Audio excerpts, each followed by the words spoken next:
ननंद आल्यावर आनंद होत नाही, पण हिला झाला, हिला लय झाला महाराज. हिनं अशी गड्याला मिठी मारली आणि म्हणली, बरे बाई केले देवे धाडियले. बरं बाई केलं, देवानं धाडलं तुम्हाला. आता तुम्ही ऐकताय कीर्तन, खरं सांगा देवानं धाडलं का? देवच आला ना दादा. तिला कुठं माहित होतं, ज्या विठ्ठलाच्या नामाला खंत समजायची, त्या विठ्ठलाच्याच नामामुळं ज्याला मिठी मारून रडत होती तो जगाचा मालक होता, जो तिचं डोळं पुसत होता. जगातलं सगळं खालचं काम आहे बाळांपण करणं, तेही माझ्या पांडुरंगानं चोखवऱ्याच्या बायकोचं केलं. भरत भरत भरत भरत दिवस भरत आले. माझ्या पांडुरंग परमात्म्यानं दारातल्या झाडलोटीपासून घरातल्या स्वयंपाकापर्यंत सगळं काम केलं. कुठल्याच प्रकारची लाज बाळगली नाही. राखावया भक्ती काज नाही लाज धरीत, तोच तर माझा विठ्ठल आहे. भक्तांची काज राखायला लाज कुठं धरतो का दादा? लाज सोडून सारखं करतो. सगळं केलं. अहो सिंहासनाधीश्वर आहे, द्वारकेचा राजा आहे, सोन्याची असेल सिंहासनावर बसणारा पांडुरंग आहे. पण भक्तासाठी लाज बाळगत नाहीच, बाळगली पाहिजे, नाहीच बाळगत माझा विठ्ठल. मग महाराज माझ्या विठ्ठलानं सगळं काम केलं, सगळं. संतोष दादा आपलं पण तसंच आहे, म्हणजे तुमचं महाराज बरं का.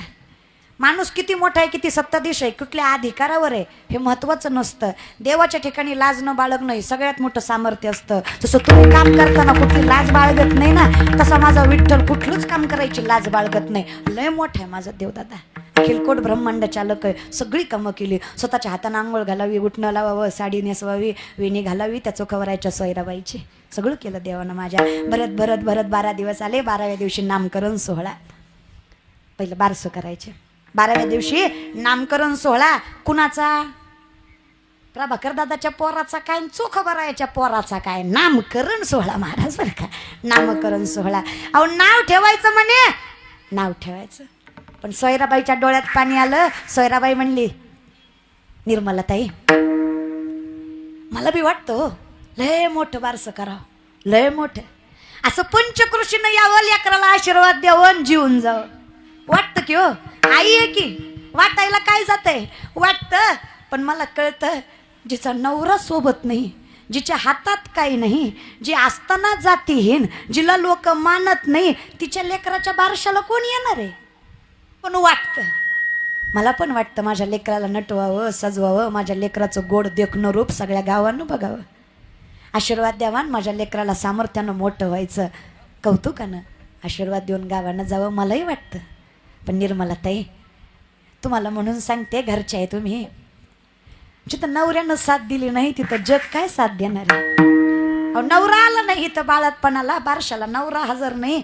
अहो इथं खायची पंचायत आहे 2 टायमाची, कुठं नामकरण सोहळा करता आहे की नाही? असं सोयराबाई म्हणली निर्मलाताईकडे.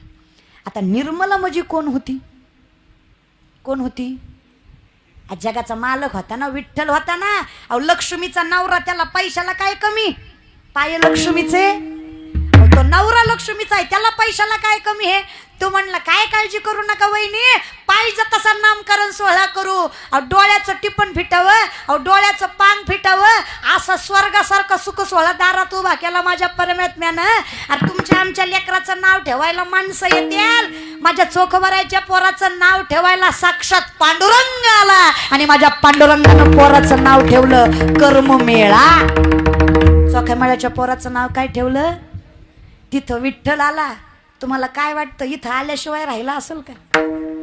जिथं माझ्या विठ्ठलाचं नाव आहे तिथं देव आल्याशिवाय राहणार आहे का? चोखामेळ्याच्या पोराचं नाव माझ्या पांडुरंगानं जसं ठेवलं, तसं प्रभाकर दादाच्या पोराचं नाव सुद्धा माझ्या पांडुरंग परमात्म्याच्या आशीर्वादानंच ठेवलं गेलंय दादा.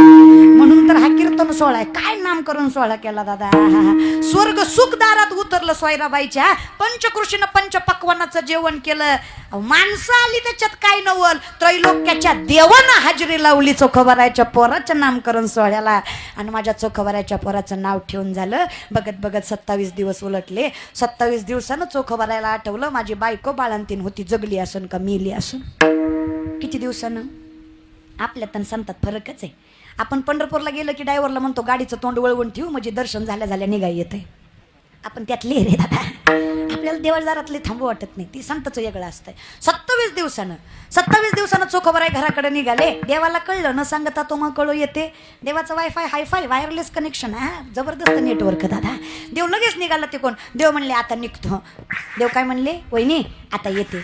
अहो थांबा, घरधनाला येऊ द्या, साडी चोळी करते. तुमचं पांग फिटणार आहे का मला सांगा बरं. अहो किती तुम्ही केलं माझ्यासाठी. तुमचं बोलून पांग फिटणार आहे का, वागून पांग फिटणार आहे का. थांबा थांबा, माझ्या नवऱ्याला येऊ द्या. ते म्हणले नाही नाही, माझा नवरा वाट बघतोय. कुणाचा? हिजा. ह्यो सगळ्या जगाचा नवरा, ह्याला कुठला नवरा. पण किती नाटकं महाराज.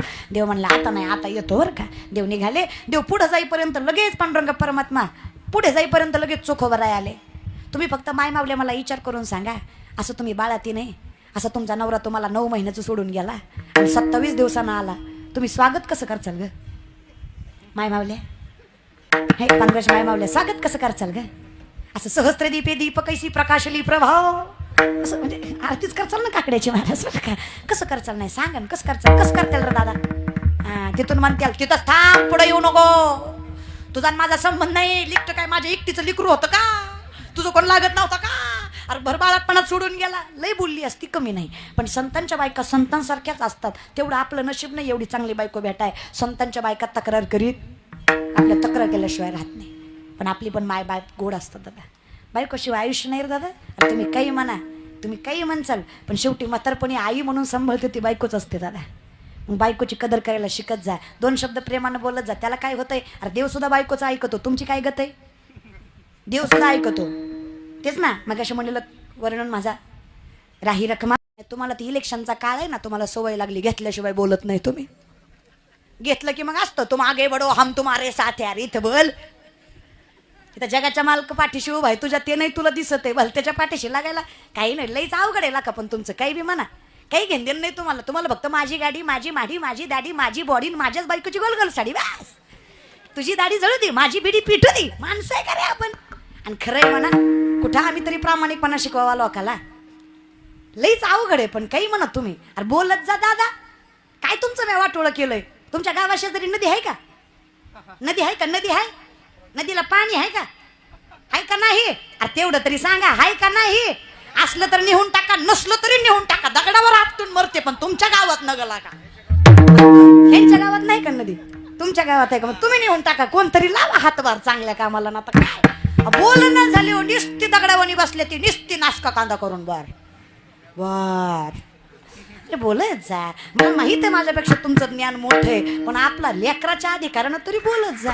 बोलत जा बाबा, बोलत जा. हां, मी काही तुम्हाला शास्त्रवेद उपनिषद विचारत नाहीये. साधा साधा प्रश्न विचारला, ज्याचं उत्तर मी आत्ताच सांगितलं. आता पण कुणी केला. कुणी केला. अर्जुनानं. कुठल्या. भिका पाटलाच्या. कुठल्या खालच्या आळीच्या. मग अर्जुन कुठला. महाभारतातला. हा, अर्जुन महाराज. मग अर्जुनानं पण केलाय. कोणतीच्या अर्जुनानं पण केलाय. कशाचा. उद्या सूर्यास्ताच्या अगोदर जयद्रथ मारेल. नाही मारला तर स्वतःची चिता स्वतः रचेल आणि स्वतः उडी मारेल. आता पण अर्जुनानं केला, पूर्ण ड्रायव्हरनं केला. हे कळलं, त्यालाच कळलं बरं का. पूर्ण ड्रायव्हरनं केला. सूर्योदय झाला, मला शंका पुकारणी झाली, युद्ध चालू झालं. सगळेजण शोधतायत, पण जयद्रथ सापडत नाहीये. कारण जयद्रथाला माहीत आहे, मी चुकून जरी दिसलो तरी विश्वातला सगळ्यात श्रेष्ठ धनुर्धर आहे अर्जुन. चुकून जरी याच्या नजरेत पडलो तर जगणार. त्याच्यापेक्षा कूटनीती वापरली आणि जयद्रथ लपून बसला. आता सापडलाच नाही तर मारायचा कसा. आणि नाही मारला तर अर्जुन पणाला चुकणार आहे का. शब्द मोडणार आहे का. शब्द नाही मोडत दादा. पण माझ्या देवाचं काय कौतुक करू. अहो भगवान श्रीकृष्णाने पितामहा भीष्माला वचन दिलं, काही झालं तरी शस्त्र उचलणार नाही. अर्जुनाच्या रथाचा पाय गेलाय. पितामहा भीष्माने चुकीच्या अवस्थेचा गैरफायदा घेतलाय. बाणावर बाण, बाणावर बाण, बाणावर बाण अर्जुनाला मारलाय. रक्त बम्मा झालेला अर्जुन भगवान श्रीकृष्णाने पाहिलाय आणि वचन मोडावं, सुदर्शन चक्र फिरवावं आणि नाश करावा. आम्ही विचारलं देवाला, का हो शब्द मोडलात की. देवानं सांगावं, मी स्वतःचं वचन मोडू शकतो, पण भक्ताचं वचन सांभाळणं हे सामर्थ्याने माझं कर्तव्य आहे, जे मी करतोच. देव स्वतःचं वचन मोडतो, पण भक्ताचं मोडू देत. नामा म्हणे केशव राजा, केला नियम चालवी माझा. मी बोलतो आणि तू करतो अखंड चिंतन. मी फक्त तेवढंच केलं, तयाचा हरिक तो सांभाळतोच चकारात्मक. मग आता काय वर्णन करावं. पण अर्जुनानं केलाय. आता सूर्योदय झालाय तरी सूर्यास्त व्हायची वेळ आली तरी जयद्रथ सापडत नाहीये. आता जयद्रथ जरी सापडला नाहीये तरी अर्जुन चिता रचणार आहे, उडी मारणार आहे, शब्द चुकवणार. आता उद्या महाभारत ऐकणारी लोक म्हणतील, ही चितावर रचून उडी मारूस तर ही मागं उभा टाकलेलं करीत काय होतं. कारण आम्ही काय म्हणतो, मागे पुढे उभा राहे संभाळीत तयाचं हरिक. आम्ही सांभाळतो म्हणतो ना, मग आता सांभाळलं पाहिजे. मग भगवंताने सुदर्शन चक्र फिरवलं, सूर्यास्ताच्या अगोदर सूर्यास्त केला. अर्जुनाला वाटलं मी हारलो, चिता रचली, उडी मारणार. तेवढ्यात अर्जुनाला देवाने सांगितलं आपल्याकडे नियम आहे, आम्ही जातो आमच्या गावा, त्याच्या अगोदर आमचा राम राम घ्यावा. आता बाय बाय करतो का नाही आपण गावाला जाताना, बाय बाय, हां मग बाय बाय करायचं दादा. आता राम राम करायला काही पुढंच माणसं आहेत का? चौबाजूनं माणसं आहेत जयद्रथाच्या, बघ अर्जुनाच्या. सगळीकडे फिरले अर्जुन, घालीन लोटांगण वंदीन चरण. सगळ्यांना राम राम करताना मागं बघितलं, मागच्या गर्दीत माझ्याकडे चोपदार आहे, तिकडं जयद्रथ होता महाराज बरं का. मागच्या गर्दीत जयद्रथ होता. जयद्रथाला पाहिलं, अर्जुनाला वाटलं दिसून फायदा नाही, आणि देवाला माहीत होतं हे येणार. अंतकालेचे मामेवा, आपल्या हिंदू धर्माचा नियम आहे, शत्रू जरी असला तरी अंतकाळ चुकवायचा, शत्रूच्या सुद्धा अंतकाळाला जायचं. मग आता तिथं जयद्रथ येणार देवाला माहीत होतं. देवानं म्हणून सुदर्शन चक्र फिरून सूर्यास्ताच्या अगोदर सूर्यास्त केलता. अर्जुनाला वाटलं जयद्रथ दिसून फायदा नाही, सूर्यास्त झालाय.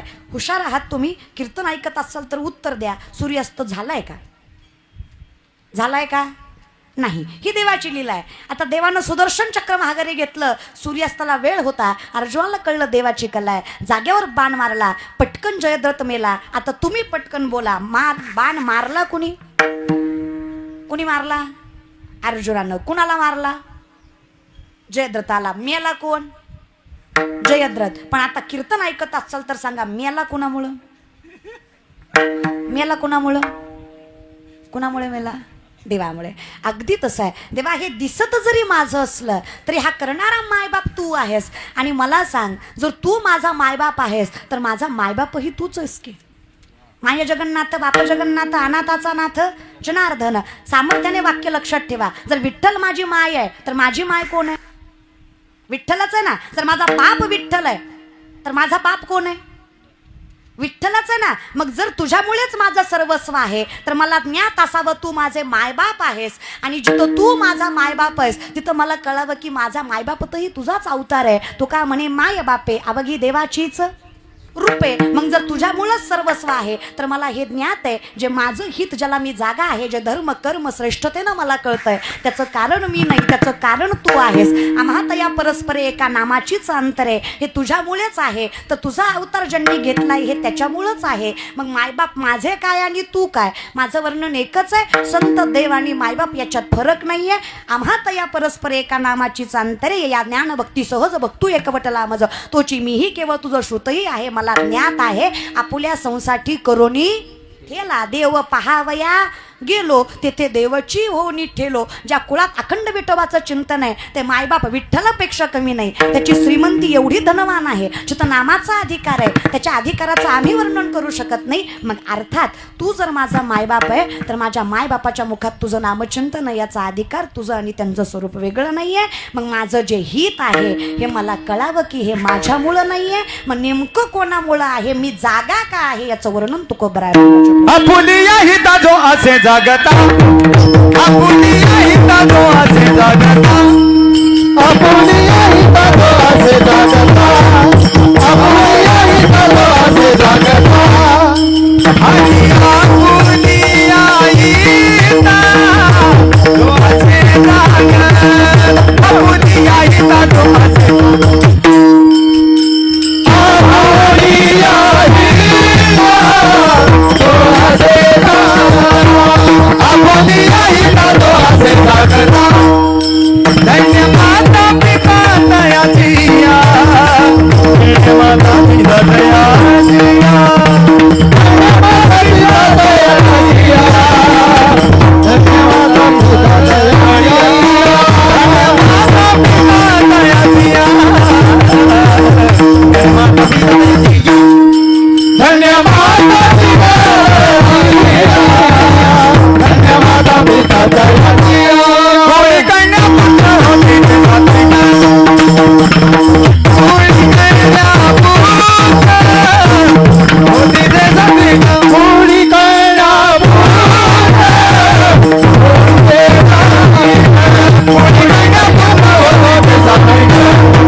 अहो माता पिता धन्य आहेत. याचं कारण कसं आम्हाला कळणार? कुळी कन्यापुत्र होती जे मायबाप धन्य असल्याशिवाय सात्विक संतती जन्माला येत नाही. आता सात्विक कोणाला म्हणावं तर जरी सुधर्मात होते जे जे मिळे आपण याते तिथे जे बहुते सन्मान योगे. सुधर्मासाठी सामर्थ्याने जे कष्ट करावं, श्रेष्ठता वाढवावी, पण केलेल्या गोष्टीचा उपकार ठेवू नये त्याला सात्विक म्हणावं.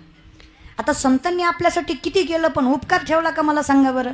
देवानं आपल्यासाठी किती केलं पण उपकार ठेवला का सांगा बरं. माईनं आपल्यासाठी किती केलं, बापानं आपल्यासाठी किती केलं पण उपकार ठेवला का नाही दादा. करी लाभावीनं सात्विकता. सात्विक म्हणजे करलं तर भरपूर आहे, करणं खूप आहे, पण उपकार दिलं मात्र नाहीये. अहो त्या जगाच्या मालकाने एवढं सर्वस्व दिलं तरी सामर्थ्याने कधी काही मागितलं नाही. फक्त तोर प्रेमाचा बुके लाहाची दुष्काळ, याच्या पलीकडे जगाच्या मालकाचं काही म्हणणं नाही. अहो तोच उभा आहे, वाटप आहे उभा भेटीची आवडी. काय प्रेम म्हणायचं जगाच्या मालकाचं. संताचंही तसंच आहे दादा.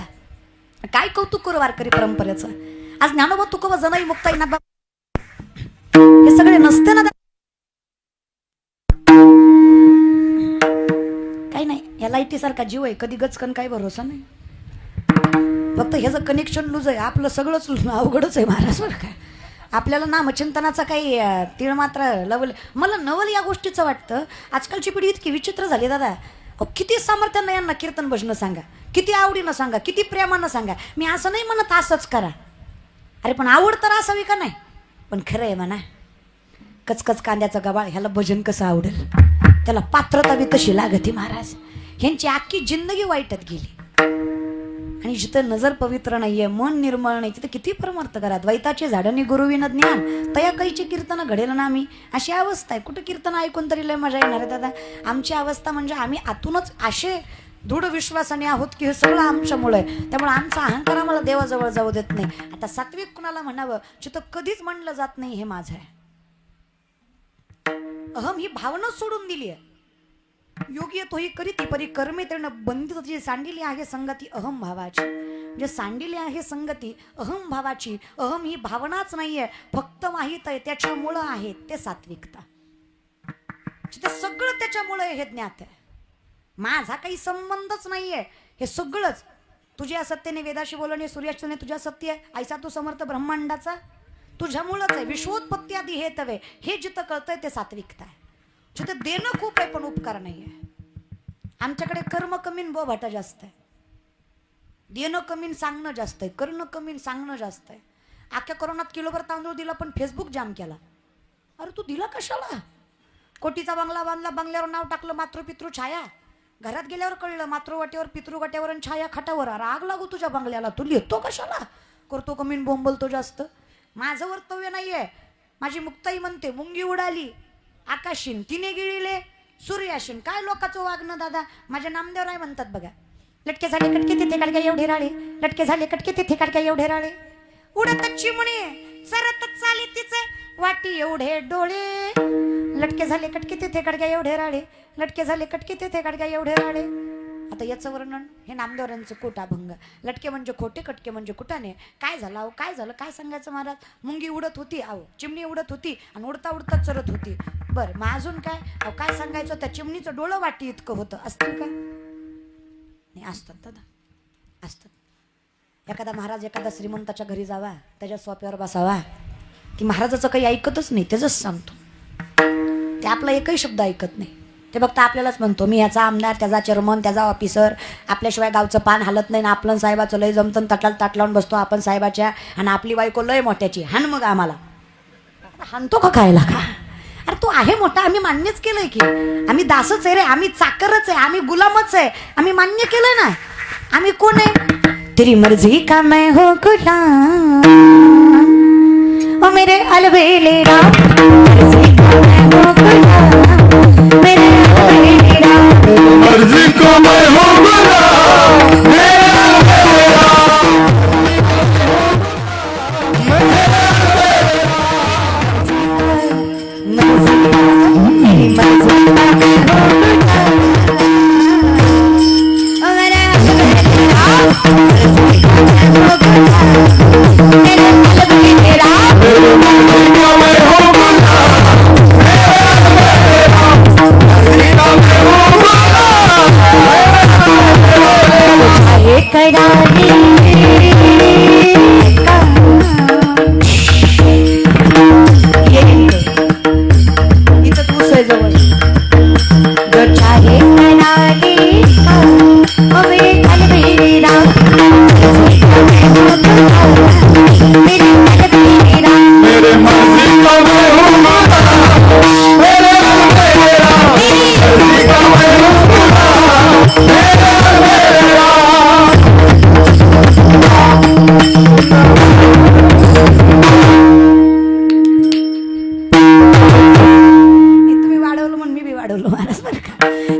मर्जी का मैं हूँ गुलाम